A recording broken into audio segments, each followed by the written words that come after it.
Barron. I am delighted to greet all of you gathered for Magnificat Day. I've been president for these events, a couple times in the past, and I've always enjoyed them. I was invited this year, agreed to come, and then I was elected delegate to the Youth Synod. So I'm in Rome, but I'm happy to be with you, at least in this virtual way. Am I a great believer in Magnificat? They've been gracious enough to publish a reflection of mine every month for the past many years, but even long before that, I was a reader of Magnificat. I love how you see it everywhere in the Catholic world.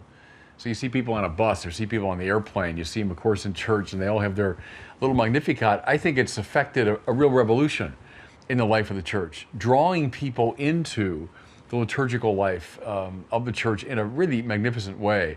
So I first just want to pay tribute to Magnificat and to all those involved with it. You have made a magnificent contribution to the life of the church. And I want to talk about something in a little more detail that's important to me, and I know to you at Magnificat, namely the beautiful and the role that the beautiful plays in evangelization. So look, I've been a great advocate of the path of truth.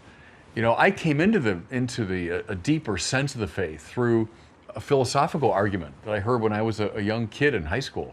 I've loved Thomas Aquinas all my life, studied him, taught him. I was an academic for many years, a writer, so I believe in the path of the truth.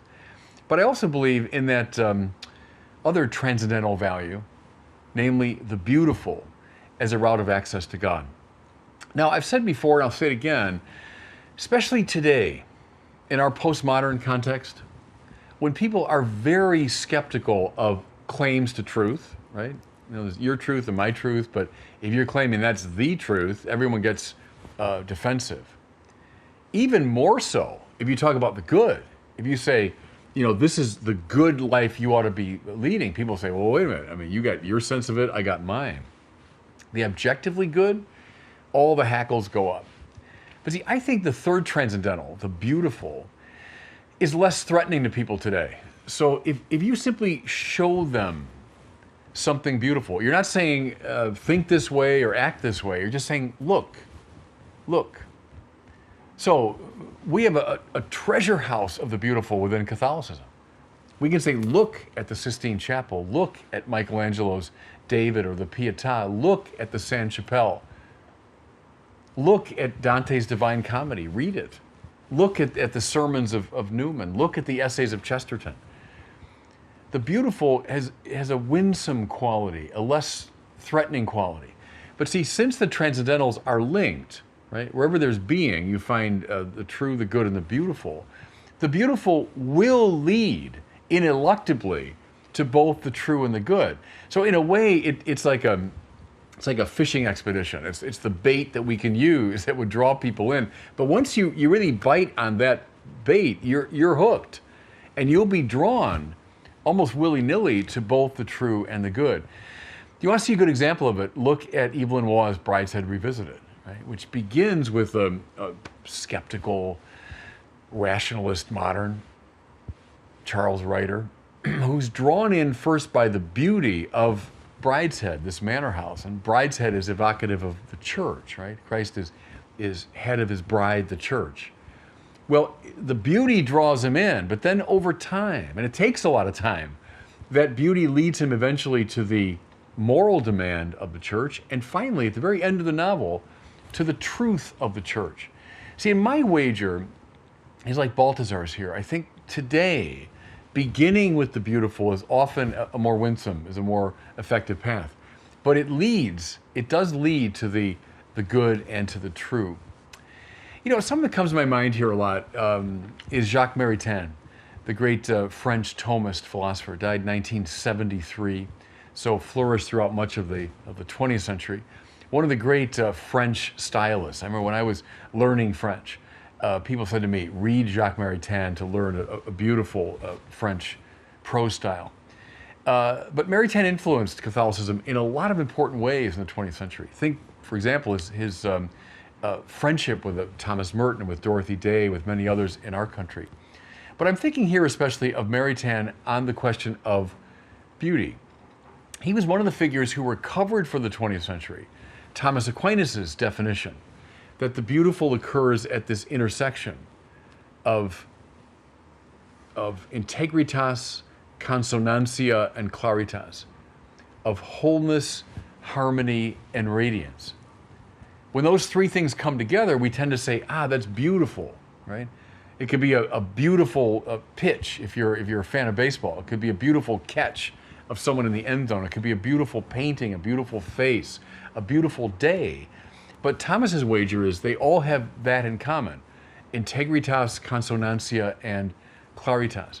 And see, what this enables us to do is to see beauty as something very objective. So we tend to subjectivize the beautiful. Again, that's beautiful for you, but not for me. Well, no, there's something as objective about the beautiful as there is about the true and the good, if they're properly understood. And so we point to wholeness, harmony, and radiance in particular things, but they will lead us by a steady progress to a sense of the transcendent source of beauty, who is the Creator God. Think here too, something else that Mary Tan recovered is Thomas's idea of art. Art, he said, is recta ratio factibilium. That means right reason in regard to things to be made. Just as morality is recta ratio agibilium, right reason in regard to what should be done.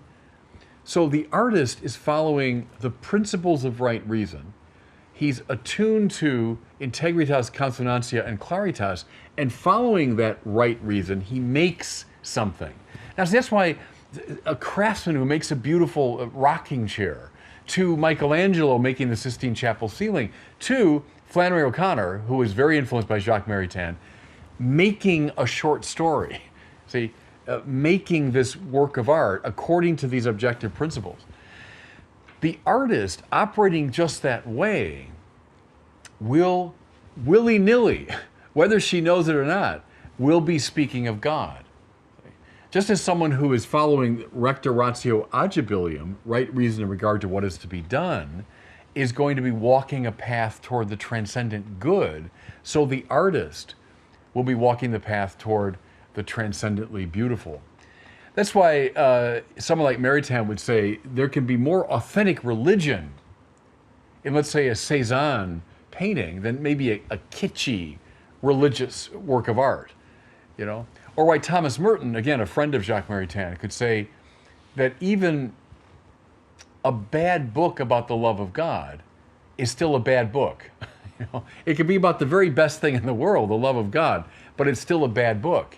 The artist who makes something beautiful is leading us on a path to God. I think that the Magnificat booklets over the years have been full of true things. They've also been full of beautiful things, of beautiful imagery and beautiful art and beautiful texts and beautiful prose. And I think that in itself has led an awful lot of people to God. My own sense, everybody, is that this is a very important evangelical path for us today. Yes, we need a new apologetics. And actually, as you're hearing these words, I hope I have the chance in Rome to be arguing for a renewed apologetics. We need it.